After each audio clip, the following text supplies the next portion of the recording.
Representative Ply, thank you for sitting down and talking to us. You're welcome. Glad to be here. Tell us about yourself, your occupation, and your home life. Well, I'm a teacher. I was a teacher for 30 years in the Minnesota Public Schools. I retired just about a year and a half ago, so I'm getting used to retirement.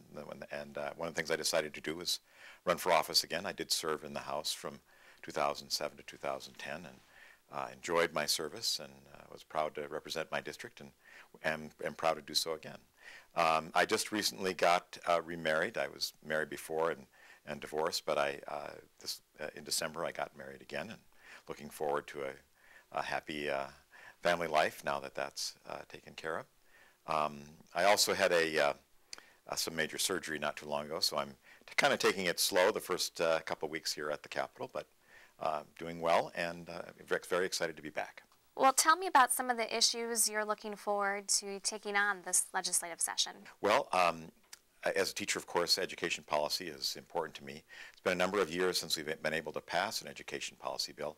I think there are many needs that need to be talked about, from various kind of education reform issues, but I think we've been relying too heavily on testing and accountability. Not that we shouldn't have accountability, but I think we've learned that it's had an adverse effect on some of the classroom activities that happen, and that's something I'd like to see, I'd like to tackle and work on.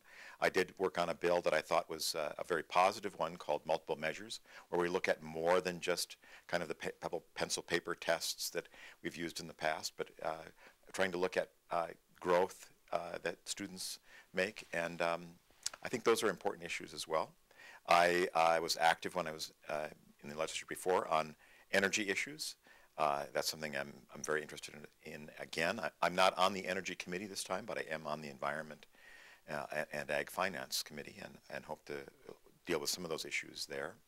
I also was very interested in health care, and I was an author of the Minnesota Health Plan, which I think is, that's perhaps the way we would go in the future, but it may take some time to get there. And so I'm a strong advocate of that, and worked hard on that issue. I also worked on eminent domain issues and wanted to make sure that property owners were protected from the possible unfair dealings with utilities if they took their land and didn't give them a fair option. So those are things I dealt with in the past, and will probably continue to work on. Tell me a little bit about your district.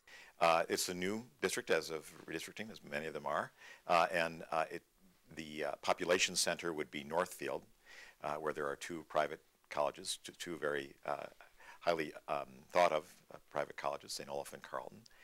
It is a rural district with agriculture is still a prominent part of the economy there, and I have about half of Le Sueur County and the northern half of Rice County, and they both are good ag districts.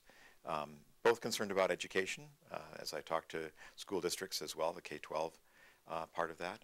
Northfield has been a strong leader in public education and reform and things like that, and I look forward to working with them. But I also look forward to working with some of the smaller districts that I know those communities are concerned about how their kids will do in school. When the end of the session arrives and you return back home to your district, how do you want people in your district to determine if you have been a successful legislator? I hope that they feel I've represented them well, that I've listened to them. I think of myself as a good listener, that I have carried the issues that they care about, that if they had specific issues that they brought to me, and I was able to work with constituent services on their various issues, that they feel I've represented them well. I also hope that they feel that I've filled them in on what's happening and kept them abreast of the issues that we face, that I have explained to them the various budget issues that we deal with and struggle with up here at the Capitol. And I think, the budget is something that leadership, of course, has talked a fair amount about, but that's something that we really need to tackle. In the years that I was here and the couple preceding years, I know the budget is something that we would hear again and again and again. You're just kicking it down the road here, and we haven't really dealt with the kind of structural problems that exist in our budget, and we need to make sure we take care of that so that people feel that their tax dollars are going for things that they really care about. If you could sit down and have dinner with any person, living or deceased, who would you choose and why? Probably my father. My dad passed away in 1968 when I was 15 years old, and In many ways is the most inspiring person for me. He was a very interesting and thoughtful person. If I could have the chance to fill him in on what the past years have been like for me and what's happened to our state and our country, I would really enjoy that. It would be, I think I could learn a lot from him as well. Why was your dad so inspiring to you? Well, my father dealt with, for one thing, he dealt with kind of a lifelong illness and had a very positive outlook. He worked as a volunteer on many things in the community. He looked after folks who were handicapped, coming from his own experience with a disease. He knew what that was like, and I think